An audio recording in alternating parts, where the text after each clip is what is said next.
Okay, welcome back. The next part of getting your website onto page one of Google is to what I like to call content optimization. Now, content optimization means putting content onto your website that the search engines will think is important. And so when someone searches, they'll offer up your site as a possible site that meets the criteria of the searcher. You got to understand that Google looks at the internet, and for good reason too. They look at it as a library. They don't look at it as a giant Walmart place to sell things. You may think that's why you're on the internet, but that's not why the internet exists, and that's not why it originally existed. And people use it as a library, not necessarily as a shopping center. It's not a mall to most people. You know, they Google, why does my dog stink? They don't Google cheapest dog shampoo available or whatever. They're looking for information when they go to Google. And that's what you've got to understand when you're doing it. So I suggest writing articles, short, informative articles with in their titles essential keywords that you want to have people find you with. For instance, one of the articles on my site here is isostatic molding for PTFE tubing. Well, there are probably 12 isostatic molding machines in the world, and I designed 6 of them. But whenever anyone looks for isostatic molding machine, I want them to find me. So these are short articles. They're probably 500 to 1,000 words is the right range. Around 750 is a good size article, and they're just short, informative articles. Another aspect that you should have on your site is a blog. Now, a blog, you want it to be professional, to be used about information associated with your business aspect. Not necessarily a blog that I went and saw Avatar, the movie today. You want it to say things about your business, have business news and things like that. This can be as much as short as a couple lines, or it can be several paragraphs. There's no particular size for it.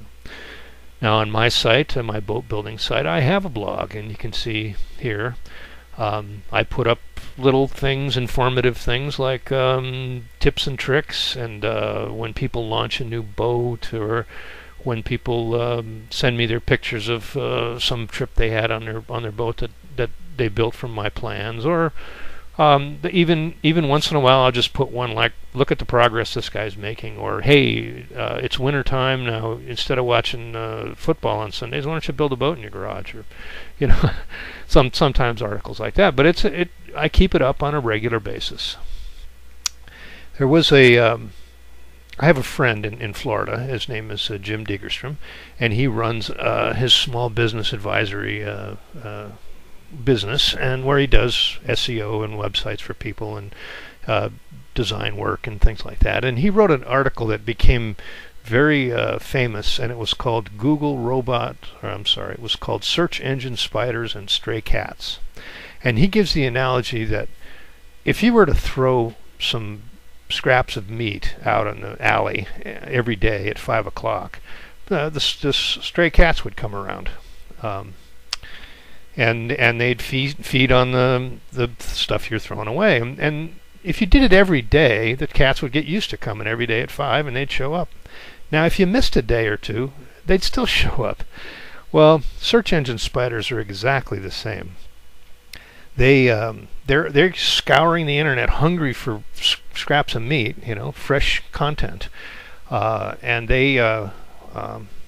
if they know they can find it at your site every day, they come more often, and they pick up these new additional keywords and more information and stuff like that. So when the search engine robots know your site is changing all the time, then they show up more often, and when they show up more often, they evaluate your site as being more important than one where they don't show up at the site that doesn't change. 80% of the sites on the internet are static. They go up and they never change. And that's a sure recipe to get you on page 22 or 220 or 220,000 to get you way in the back. You need to have your site be refreshed all the time with new original content. By the way, as an aside here, I'm going to bring up that anything that you put on your website needs to be original. Don't be tempted to copy somebody else's article and put it on your site word for word. The robots have a way of checking if it appears somewhere else, and there's ways that you can put other people's work on your site. Don't get me wrong, but don't put it on as original material yourself, because you'll get demerits for it. Now you can rewrite someone else's article and change it. That's called research. Copying is plagiarism. Rewriting is called research. Okay, another thing that is important on websites these days and gives you a lot of credibility with the search engines is videos. Viral videos have become the way to promote websites. It's a very good thing to do. You probably saw a video of which is the introductory video before you decided to buy this seminar. And it's on YouTube. It's also on my website, and so I get a good kick out of Google, and because I have videos on my site and it's not just audios. Here's a video page from my boat building website. You can see I've got a few videos that are related to boat building. One of them is not totally related, but it's still predicting weather is something that people that like to be out on boats need to do. So, but the rest of them are all boat building videos. I know what you're thinking. You're thinking, gee, my stuff is boring. It's not as exciting as building boats. Who wants to see a video of my stuff? Well, nothing is more boring than insurance sales, I suppose. And here's a insurance agency here in California. It's in Temecula, California, where the owner has quite a few videos on his site, and he does extremely well. He's on page 1 of Google. He does very, very well with his videos on his site. Videos are applicable to any website.